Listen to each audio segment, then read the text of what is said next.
Iran ആക്രമണത്തിൽ തീപിടിച്ച Haifa റിഫൈനറിയിൽ തീയണയ്ക്കാനുള്ള ശ്രമങ്ങൾ തുടരുന്നു. പ്രതിദിനം 10 ദശലക്ഷം ക്രൂഡ് ഓയിൽ വരെ ഉൽപ്പാദിപ്പിക്കുന്ന ഇസ്രായേലിലെ ഏറ്റവും വലിയ ഓയിൽ റിഫൈനറിയിലാണ് ഹൈഫയിലുള്ളത്. തീയണയ്ക്കാൻ സാധിച്ചില്ല എങ്കിൽ യൂറോപ്പിലേക്കുള്ള ക്രൂഡ് ഓയിൽ കയറ്റുമതിയെ ബാധിക്കാൻ സാധ്യതയുണ്ടെന്ന് ഇസ്രായേലി മാധ്യമങ്ങൾ റിപ്പോർട്ട് ചെയ്യുന്നു. ഹൈഫ പ്ലാന്റിലെ 2 ഇടങ്ങളിൽ ഇറാന്റെ മിസൈലുകൾ നേരിട്ട് പതിച്ചതായി ഇസ്രായേൽ സൈന്യം സ്ഥിരീകരിച്ചു. നിലവിൽ ഹൈഫ റിഫൈനറി മേഖലയിൽ മാധ്യമങ്ങൾക്ക് വിലക്ക് ഏർപ്പെടുത്തിയിട്ടുണ്ട്. ഇസ്രായേലിൽ ഇന്ന് പുലർച്ചെയുണ്ടായ ആക്രമണത്തിൽ 3 പേർ കൊല്ലപ്പെടുകയും 67 പേർക്ക് പരിക്ക് പറ്റിയതായും ഇസ്രായേൽ ഹോസ്പിറ്റൽ അധികൃതർ സ്ഥിരീകരിച്ചു. കിഴക്കൻ ജെറുസലേം, തെല്ലവീവ്, ഹൈഫ, ബെൻഗുരിയോൻ എയർപോർട്ട് പരിസരം എന്നിവിടങ്ങളിലാണ് ഇറാന്റെ ആക്രമണം നടന്നത്. ഹൈഫ പവർ പ്ലാന്റിൽ തീ പടർന്നു. ഹൈഫയിലെ 3 ഇടങ്ങളിലാണ് ഇറാന്റെ ആക്രമണം ഉണ്ടായത്. നിരവധി പേർക്ക് പരിക്കേറ്റതായും റിപ്പോർട്ടുകളുണ്ട്. അതേസമയം തെല്ലവീവിലെ കെട്ടിടത്തിൽ മിസൈൽ നേരിട്ട് പതിച്ചതായി ഇസ്രായേൽ സൈന്യം സ്ഥിരീകരിച്ചു. തെല്ലവീവ് നഗരത്തിലെ 4 മിസൈലുകൾ നേരിട്ട് പതിച്ചെന്നും തെല്ലവീവിൽ കനത്ത നാശനഷ്ടമുണ്ടായതായും ഇസ്രായേൽ ആർമി റേഡിയോ റിപ്പോർട്ട് ചെയ്തു. അതേസമയം ഇസ്രായേൽ ആക്രമണത്തിൽ ഇറാന്റെ ഇന്റലിജൻസ് മേധാവി ബ്രിഗേഡിയർ മുഹമ്മദ് ഖസമിയും ഡെപ്യൂട്ടി ജനറൽ ഹസ്കൻ മൊഹാക്കിക്കും കൊല്ലപ്പെട്ടു. ഇസ്രായേൽ പ്രധാനമന്ത്രി ബെഞ്ചമിൻ നെതന്യാഹു ആണ് ഇക്കാര്യം സ്ഥിരീകരിച്ചത്. വടക്കൻ ഇസ്രായേലിലെ ഹൈഫയ്ക്ക് നേരെയുണ്ടായ മിസൈൽ ആക്രമണത്തിൽ 15 പേർക്ക് പരിക്കേറ്റു. 3 ഇടങ്ങളിൽ ആക്രമണം ഉണ്ടായതായാണ് റിപ്പോർട്ട്. എന്നാൽ പരിക്ക് ഗുരുതരമുള്ളതല്ലെന്നാണ് ഇസ്രായേൽ മാധ്യമങ്ങൾ റിപ്പോർട്ട് ചെയ്യുന്നത്. ജെറുസലേമിൽ മിസൈൽ പതിച്ച് തീപിടുത്തമുണ്ടായതിന്റെ തുടർന്ന് ഹൈഫയിൽ മിസൈലുകൾ കൂടുതൽ പതിച്ചതായും സ്ഫോടനങ്ങൾ ഉണ്ടായതായും റോയിറ്റേഴ്സ് വാർത്താ ഏജൻസിയും റിപ്പോർട്ട് ചെയ്യുന്നു.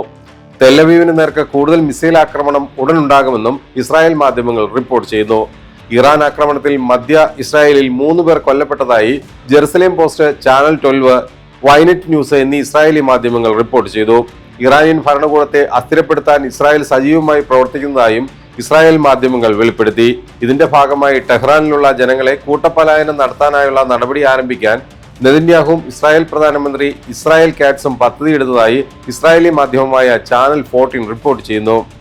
ഡൊണാൾഡ് ട്രംപിനെ ഇറാൻ തങ്ങളുടെ പ്രധാന ശത്രുവായി കാണുന്നുവെന്നും അദ്ദേഹത്തെ വധിക്കാൻ പദ്ധതിയിട്ടെന്നും ഇസ്രായേൽ പ്രധാനമന്ത്രി ബെഞ്ചമിൻ നെതന്യാഹു ആരോപിച്ചു.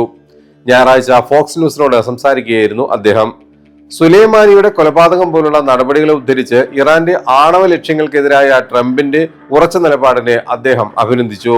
ട്രംപിന്റെ സഖ്യകക്ഷിയായി സ്വയം വിശേഷിപ്പിച്ച നെതന്യാഹു ഇസ്രായേലിന് ആസന്നമായ ഒരു ആണവ ഭീഷണിയെക്കുറിച്ച് മുന്നറിയിപ്പ് നൽകി. ഇറാന്റെ ആണവ പദ്ധതിക്കെതിരെ കർശന നിലപാട് സ്വീകരിച്ചതിനും ആണവ കരാർ റദ്ദാക്കിയതിനും ട്രംപിനെ നെതന്യാഹു പ്രശംസിച്ചു. തന്റെ വീടിന്റെ കിടപ്പുമുറിയിലെ ജനാലയിൽ മിസൈൽ പതിച്ചപ്പോൾ സ്വന്തം ജീവൻ തന്നെ ലക്ഷ്യം വെച്ചായിരുന്നുവെന്നും ഇസ്രായേൽ നേതാവ് വെളിപ്പെടുത്തി.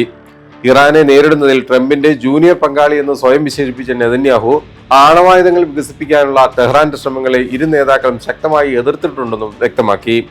Iran supreme leader Ayatollah Ali ഖാംനയെ വധിക്കാനുള്ള ഇസ്രായേലിന്റെ പദ്ധതി ഡൊണാൾഡ് ട്രംപ് വീറ്റോ ചെയ്തതായി US ഉദ്യോഗസ്ഥരെ ഉദ്ധരിച്ച് റോയിറ്റേഴ്സ് റിപ്പോർട്ട് ചെയ്തു. ഇറാൻ ഇതുവരെ ഒരു അമേരിക്കക്കാരനെയും കൊന്നിട്ടുണ്ടോ? ഇല്ല. അവർ അത് ചെയ്യുന്നത് വരെ രാഷ്ട്രീയ നേതൃത്വത്തെ പിന്തുടരുന്നതിനെ കുറിച്ച് സംസാരിക്കുന്നില്ല എന്നാണ് പറഞ്ഞത്. US ഉദ്യോഗസ്ഥൻ പറഞ്ഞതായി റോയിറ്റേഴ്സ് സ്ഥിരീകരിച്ചു.